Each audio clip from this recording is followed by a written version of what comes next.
The Treasury discussed the contentious carbon tax policy with various carbon-intensive industry players at a conference on Tuesday.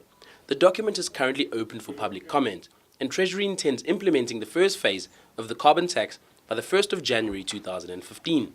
Well, the paper proposed a carbon tax of 120 per ton of emissions, starting from the 1st of January 2015. And it will be based on the emissions by companies, which is called Scope 1 emissions. Currently, the proposal is to use a sort of conversion factor for the fuel that you use, a fossil fuel.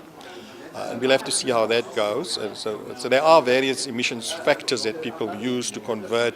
For example, if you use a bag of coal, how much emissions will that, how much CO2 will that emit? That's the simple version. Not everyone is pleased with the tax, however.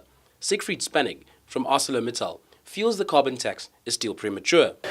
By just playing and involving ourselves with amongst the leading nations of the world by trying to put a price on carbon, at this stage it might be a bit premature. If you look at the South African situation, we are still grappling with air quality issues. Water quality and water quantity are still significant challenges that we will face in future. And then I think also a big challenge for South Africa is job creation. And if we look at job creation, there's a lot of potential that is lying in the beneficiation of minerals and raw materials. In 9 out of 10 times, the beneficiation of minerals and raw materials is very carbon intensive.